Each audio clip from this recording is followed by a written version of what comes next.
Hello, and welcome to my presentation on strong workforce. This is Lisa Shapiro, and I want to begin with an overview of just a few things that I learned by taking a deeper dive into some of my data. And so I was looking at business communications, Business 119, and I looked at enrollment, retention, success, and then I extrapolated to make some theories about what the needs of my students might be based on that data. And a couple of things that I noticed right off the bat. I have in my classes a higher number of enrollments for Latinx students. It is on a par with the campus average. And when I compared that to my enrollments for African American students, I'm seeing lower enrollments. Now, again, the enrollments for African American students are also on a par with the campus average.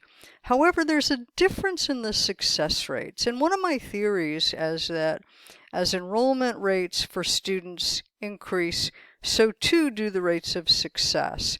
So the success rates for my African American students, while they're on a par with campus averages, are lagging behind our success rates for Latinx students. And so one of the theories, or I should say one of my hypotheses, is that students seem to do better when they have the support of their peers. And one of my questions is, will increasing enrollments for students in general and African American students in particular, will that increase the rates of success? Now, I only have a few tools that I can work with, but what I can do is I can look at strategies, obviously, for better student engagement in the classroom, but also I can look at strategies for better student engagement in the community, and I can maybe make a bridge between our students seeing that their work in the classroom is relevant to what they might want to do out in the community. Now, before I move on, just a couple of other quick trends that I noticed. Our enrollment trends used to be higher in evening courses. We're moving now toward more online offerings. Obviously, with COVID-19, we're fully online in the business department, at least in business communications. And unfortunately, what that means is that retention rates in online classes seem to be a little bit lower than retention rates in face-to-face classes, which means that my success rates for online courses may also be a little bit lower, and that's just a technological issue. And so one of the things that I want to make sure we look at moving forward is, are we giving students every advantage in making use of our technology? So based on that data, I've put together a statement of need. And what I want to do is I want to help students prepare consistent and effective messaging as they interface with the business world. So why messaging? Because I'm business communications, and obviously I'm looking at business not just in our local community, but I'm extrapolating to the business world in general. What are some of the risks that I need to be aware of, and what are some of the resources that I can take advantage of? As I mentioned, technology continues to be a challenge. I believe that I can minimize some of those risks by continuing to work with campus programs, two really great campus programs, the Learning Resource Center. I'm going to also mention the Loft, which has a lot of resources for online and distance education.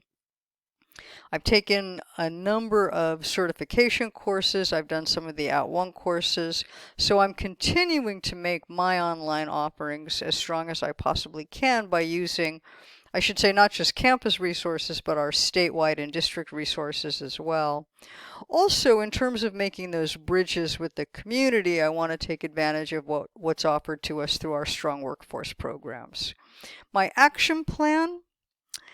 So I believe that students do better when they can see a clear link between what they're doing in the classroom and what they might need to do out in the community. And so this is a modification to an existing assignment that I already do, and I'm updating it for the fall of 2020. Students need to identify an industry and a career path, and they also need to identify within that larger industry a target company. And then what I have students do, and this is also in alignment with the outline for teaching curriculum in business communications, they prepare a letter of interest to a very specific and real individual at their target company. But they also have to do some research. So I have them do, this is new for me, I have them do a SWOT, strengths, weaknesses, opportunities, and threat analysis on that target company. And then additionally, and this is another new piece, I have them create a branding project that's designed to introduce themselves to that key individual.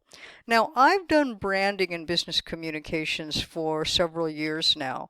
What's new is that I'm using the branding in a new and different way, and I'm using it to connect the dots between I've identified a target company and I've identified a key individual.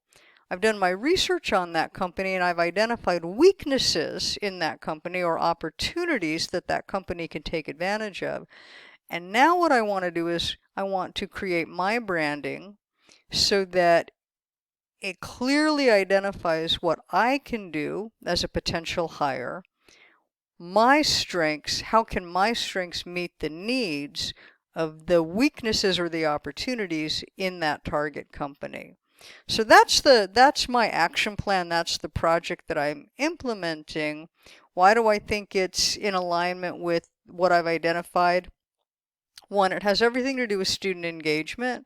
Two, it has everything to do with making the project relevant to what students want to do out in the community. And I believe that if students can connect those dots, well, I'm hoping that I will have